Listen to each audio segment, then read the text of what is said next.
नमस्कार, आप देख रहे हैं डेली 24 भारत में हूं आपके साथ अनीता शर्मा। शुरुआत करते हैं उत्तर प्रदेश की बड़ी खबरों से और खबर मुख्यमंत्री योगी आदित्यनाथ से। बुलेटिन की शुरुआत करते हैं। गोरखपुर में मुख्यमंत्री योगी आदित्यनाथ ने अधिकारियों को निर्देशित किया है कि बाढ़ के आशंका वाले क्षेत्रों में राहत और बचाव कार्यों को लेकर तैयारियां की जाए और साथ ही तैयारियां पूरी तरह से युद्ध स्तर पर होनी चाहिए। जनता को किसी भी तरह की परेशानी ना हो। मंदिर में बैठक करने से पूर्व मुख्यमंत्री ने जिले और शहर के हवाई संरक्षण का भी जायजा लिया और उन्होंने बाढ़ बचाव की तैयारियां, सड़क निर्माण और मरम्मत और विद्युत आपूर्ति को लेकर सिंचाई विभाग, लोक निर्माण विभाग और कई अधिकारियों को दिशा निर्देश दिए। उन्होंने कहा है कि कई सालों से बाढ़ बचाव को लेकर कार्यों को चलते जनता को बड़े पैमाने पर राहत मिली और इस साल अभी तक गोरखपुर बाढ़ की चपेट में नहीं है, पर कुछ क्षेत्रों में बाढ़ की आशंका देखते हुए उनसे निपटने का हमारा प्रयास युद्ध स्तर पर होना चाहिए। नदियों का जलस्तर की निगरानी करते हुए तटबांधों की सुरक्षित रखने के लिए कार्य में लगातार जुटा रहना चाहिए। सीएम योगी ने कहा है कि किसी भी व्यक्ति के प्रभावित होने की दशा में तत्परता से उनका सुरक्षित व्यवस्था सुनिश्चित की जानी चाहिए। बाढ़ बचाव और राहत कार्यों को लेकर पर्याप्त संख्या में नाव की व्यवस्था के साथ ही बाढ़ चौकियां, राहत केंद्र और राहत शिविरों को क्रियाशील रहने की पूरी तैयारी होनी चाहिए। बाढ़ में प्रभावित होने की दशा में हर जरूरतमंद तक पर्याप्त मात्रा में राहत सामग्री तत्काल पहुंचनी चाहिए। समाजवादी पार्टी के राष्ट्रीय अध्यक्ष और यूपी के पूर्व मुख्यमंत्री अखिलेश यादव को निर्वाचन आयोग पर उत्तर प्रदेश के कुछ उपचुनाव पर भारतीय जनता पार्टी के प्रभाव में काम करने का आरोप उन्होंने लगाया है। रक्षाबंधन मनाने के लिए परिवार के साथ अपने चाचा के घर पहुंचे अखिलेश यादव ने पत्रकारों से कहा कि निर्वाचन आयोग न्याय करेगा या नहीं, इस बारे में हमेशा चिंता रहती है। उन्होंने आरोप लगाया है कि कुदुर्की, मीरापुर और विशेष रूप से अयोध्या समेत कुछ उपचुनाव में वोट चोरी एक छोटी सी बात थी। बीजेपी के निर्देश पर निर्वाचन आयोग ने डकैती और वोटों का अपहरण किया। सपा प्रमुख ने यह भी याद दिलाया कि पिछले चुनाव में उनकी पार्टी ने निर्वाचन आयोग पर बिना किसी स्पष्टीकरण के सपा के 18,000 वोटों को हटाने का आरोप लगाया था, जबकि उन मतदाताओं ने पहले भी वोट दिया था। उन्होंने कहा है कि आयोग ने जिम्मेदार अधिकारियों के खिलाफ कोई कार्रवाई नहीं की, जिससे चुनाव की निष्पक्षता से समझौता हुआ। और इस दौरान अखिलेश यादव ने क्या कुछ कहा है, सुनिए जरा आप भी। समाजवादी पार्टी ने 18,000 ऐसे वोट जिन्होंने 2019 में वोट डाला था बिना किसी कारण के वो वहीं पर थे, उनको डिलीटेड में शामिल कर दिया था 2022 के चुनाव में। वो पूरी सूची समाजवादी पार्टी ने दी थी। अभी तक किसी भी अधिकारी के खिलाफ कोई कार्रवाई चुनाव आयोग ने नहीं की। वो 18,000 के वोटर लिस्ट जो डिलीटेड हुए थे, जानबूझ करके बीजेपी के सारे पे किए गए थे, उसकी सूची दोबारा हम लोग चुनाव आयोग को भेज देंगे। हमें उम्मीद है कि उस पर कार्रवाई होगी और जो दोषी अधिकारी है उनको सजा मिलेगी। खबर यूपी के आगरा से है, जहां पर किसान के घर में लाखों रुपए के चोरी करने का मामला सामने आया है। घर से नकदी, जेवरात चोरी करने का गंभीर आरोप लगाया गया है। डबल बैरल बंदूक चोरी कर ले जाने का फुटेज भी सामने आया है। तो वहीं डॉग स्क्वाड थाने की फोर्स मौके पर मौजूद है और सीसीटीवी फुटेज से चोरों की शिनाख्त लगातार जारी है। तो वहीं पुलिस आरोपियों की तलाश में अब जुटी हुई है। तुम्हारे यहाँ पे चोरी हुई है जो कैसे हुई है, जरा इसकी डिटेल बताओ एक बार। मैं वृंदावन निकल गई हूँ। उसके बाद मैंने बच्चों से बोला कि मैं कुंडी लगा दो। बच्चन ने पता नहीं कुंडी लगाई है क्या नहीं, और ये अंदर आके बैठ गया है। सामान क्या क्या चोरी हुआ है जिसकी डिटेल बताओ। 2 जोड़ी पायल है और 2 जोड़ी कानन के, एक अलग है, और दो लौंग है। और क्या है? एक चैन है। अच्छा, और कोई रुपया है, और 2 वॉच है, और एक स्मार्ट वॉच, एक सोना टका। और इसके अलावा कुछ चोर हुआ हो? और मैं बाहर अल्लाह सुन रहा हूँ कि राइफल भी निकल गई है। राइफल भी निकल गई है। अच्छा, और इसके अलावा कुछ और कुछ देखेंगे। अभी तो हम आए हैं वृंदावन से। नोएडा में पुलिस और शातिर चोरों के बीच मुठभेड़ का मामला सामने आया है। पुलिस मुठभेड़ में आदिब और फारूक नाम के बदमाश गंभीर रूप से घायल हुए हैं और अन्य 6 साथियों को पुलिस ने कॉम्बिंग के दौरान गिरफ्तार किया है। शातिर बदमाश दिल्ली एनसीआर में मोबाइल टावरों से RRU चोरी करते थे।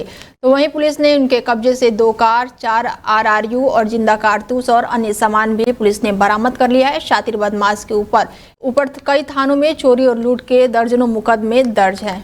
महोबा में रक्षाबंधन जैसे पवित्र पर्व पर खुशियों की जगह मातम छा गया, जब रक्षा बांधने आए युवक सड़क हादसे में हमेशा के लिए बिछड़ गया।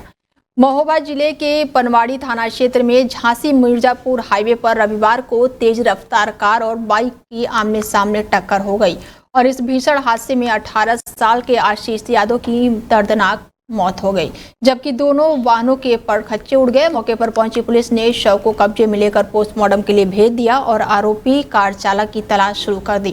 टक्कर के बाद कार चालक वाहन छोड़कर मौके से फरार हो गया। मृतक की मौसी विनीता ने बताया है कि आशीष उसकी बहन का पुत्र है और बहन घर नहीं गई थी तो आशीष खुद राखी बंधवाने ननिहाल जा रहा था, लेकिन राखी के दिन ही बड़ा हादसा हो गया और युवक की जान चली गई। तो वहीं पुलिस अब मामले की जांच पड़ताल में जुटी हुई है। घटना हुई है आपकी? वो राखी बांध के यहाँ से जा रहा था तो 4 व्हीलर वाले ने मार दी। क्या नाम था?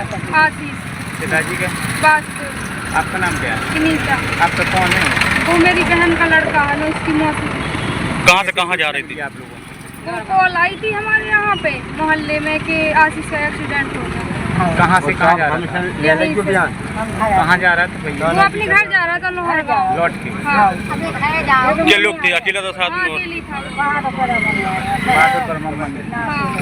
मुरादाबाद के ठाकुरद्वार से एक दिल दहला देने वाली खबर सामने आई है। शादी के महज 3 महीने बाद ही एक युवक ने अपनी जान दे दी है और आरोप है कि ससुराल पक्ष की प्रताड़ना, लगातार पैसों की मांग और जान से मारने की धमकियों ने उसे इस कदर तोड़ दिया, उसने फांसी का फंदा लगा लिया। परिजनों का दावा है कि धमकी सिर्फ ससुराल वालों से नहीं बल्कि एक पुलिसकर्मी की भूमिका भी संदिग्ध है। और ये तस्वीर है मुरादाबाद के ठाकुरद्वार कोतवाली क्षेत्र के ग्राम रतुपुरा की, जहां पर ये बड़ी घटना सामने आई है, जहां पर 25 साल का अमन शनिवार की दोपहर अपने ही घर में दुपट्टे से फांसी के फंदे पर झूलता हुआ मिला।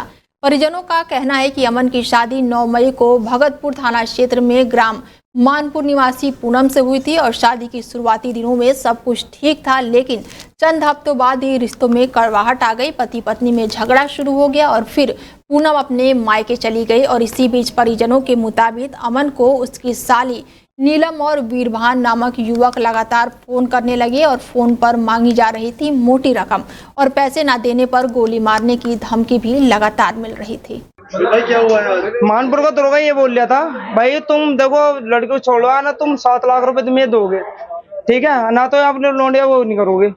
और वो बोले भैया लोंडे ने फांसी खा ली उसकी वजह से, और वो लोग मांग रहे हैं 7 लाख रुपए वहां से मानपुर चौकी से। आपके भाई को ब्लैकमेल कर? हाँ, हमारे भाई को ब्लैकमेल कर रहे थे भैया, उसने फांसी खा ली इसके जरिए से, तो भैया हम उसका इसलिए यहाँ लेकर आए हैं उसे। और उसके जिम्मेदार ये है उसके मानपुर चौकी वगैरह, जो भी उसकी बहन है और उसके खुद वो है घर वाली। दरोगा ये है, वो बोल लिया था ना उसके गोली मार देंगे हम, लौंडा यहाँ आगा तो मानपुर चौकी पे। मुजफ्फरनगर में पुलिस और बदमाशों के बीच हुई मुठभेड़ में पुलिस ने 2 शातिर बदमाशों को गिरफ्तार किया है और इस मुठभेड़ में एक बदमाश की गोली लगने से वो घायल हो गया है, जबकि दूसरे को कॉम्बिंग के दौरान पुलिस ने गिरफ्तार कर लिया है। और इन बदमाशों ने 3 अगस्त को एक युवक पर गोली चलाई थी। दोनों बदमाश क्षेत्र में कई बार फायरिंग की घटना को अंजाम दे चुके हैं और क्षेत्र में अपना वर्चस्व कायम करना चाहते हैं। दरअसल मामला नई मंडी कोतवाली क्षेत्र का है, जहाँ पर नई मंडी पुलिस चेकिंग अभियान चलाया जा रहा था और तभी सामने से एक बाइक पर 2 युवक तेजी से आते हुए दिखाई दिए, जिन्हें पुलिस ने रुकने का इशारा किया तो उन्होंने दूसरे रोड पर बाइक को मोड़ दिया और भागने लगे, जिसके बाद से पुलिस ने तुरंत ही बाइक सवारों को घेराबंदी की, जिसके बाद से पुलिस पर फायरिंग बदमाशों ने शुरू कर दी और जवाबी कार्रवाई में पुलिस की गोली लगने से एक बदमाश घायल हो गया। तो वहीं पुलिस अब दूसरे को पंजाब का रहने वाला बदमाश बताया जा रहा है। तो वहीं पुलिस की घेराबंदी से भागने की कोशिश बदमाश लगातार कर रहे थे, लेकिन पुलिस ने कॉम्बिंग ऑपरेशन चलाकर उसे भी गिरफ्तार कर लिया। पुलिस ने इन दोनों बदमाशों के पास से एक बिना नंबर की मोटरसाइकिल, एक पिस्टल और एक तमंचा और एक कारतूस भी बरामद किया है। अपराध के प्रति जीरो टॉलरेंस, अपराधियों पर प्रभावी कार्रवाई के क्रम में आज नई मंडी पुलिस और बदमाशों के बीच मुठभेड़ हुई है, जिसका विवरण है कि आज थोड़े देर पहले पुलिस टीम पचेंडा पुल के पास चेकिंग कर रही थी। चेकिंग के दौरान हाईवे की तरफ से एक संदिग्ध मोटरसाइकिल जिसपे 2 संदिग्ध लोग बैठे थे, तेज गति से आ रहे थे, जिनको पुलिस टीम ने रोकने का इशारा किया। दाहिने तरफ मोड़कर ये नसीरपुर की तरफ भागने लगे। एक और टीम हमारी पुलिस टीम नसीरपुर की तरफ चेकिंग कर रही थी। सूचना पर जब उन्होंने घेराबंदी की। खबर हापुड़ से है, जहां पर खादर क्षेत्र में बाढ़ ने तबाही मचाई है और मूसलाधार बारिश के कारण 2 मकान गिर गए हैं। स्कूल की छत पर परिवार अपना गुजारा बसारा कर रहा है, तो वहीं रात में परिवार अपनी रातें गुजार रहा है। किसान का ट्रैक्टर भी पलट गया है और कूदकर किसान ने किसी तरह अपनी जान बचाई है। बाढ़ के कारण जनजीवन पूरी तरह से अस्त व्यस्त हो गया है। मुख्य रास्तों से लेकर घरों तक पानी भर गया है। डीएम और अधिकारी बाढ़ क्षेत्रों का लगातार सर्वे कर रहे हैं। कोई प्रशासन का कोई आया यहाँ पे तहसील से? कितने दिन से नहीं आया कोई? 5 दिन हो गए पानी को, 5 दिन तो कोई नहीं आया। क्या क्या समस्या हो रही है यहाँ पे? समस्या ये सारी परेशानी है, पानी में आदमी है यहाँ पे, कोई देखने नहीं आया। यूपी के ललितपुर जिले में एक हैरान कर देने वाला मामला सामने आया है। यहां पर शराब के नशे में धुत पत्नी ने अपने पति को सड़क पर बाल पकड़कर जमकर पीटा है और ये घटना सदर कोतवाली क्षेत्र के चौराहे का बताया जा रहा है। यहां पर हंगामा होते देख राहगीरों और स्थानीय लोगों की भीड़ लग गई और इस घटना का वीडियो सोशल मीडिया पर तेजी से वायरल हो रहा है। जानकारी के मुताबिक पति पत्नी के बीच किसी बात को लेकर विवाद हो गया था, जिसके बाद गुस्से में और शराब के नशे में धुत पति और पत्नी के बाल पकड़कर उसको गालियां देते हुए थप्पड़ और लात से मारने लगी। पीटते हुए पति सड़क पर खड़ा लाचार दिखाई देता रहा, लेकिन पत्नी का आक्रोश थमने का नाम नहीं ले रहा था। घटनास्थल पर हंगामा होते देख मौके पर लोगों की भारी भीड़ जमा हो गई और इसी बीच पुलिस ने मौके पर भी पहुंची, लेकिन वहां कोई भी महिला पुलिसकर्मी मौजूद नहीं थी, जिस कारण पुरुष पुलिसकर्मी शराबी महिला को पकड़ने में असमर्थ रहे और इस दौरान गुस्साई पत्नी ने पति के पास से उसका मोबाइल भी तोड़ डाला और आसपास के लोग देखकर दंग रह गए, लेकिन महिला को रोकने का किसी की भी हिम्मत नहीं हुई। तो वहीं ये वीडियो इन दिनों सोशल मीडिया पर तेजी से वायरल हो रही है।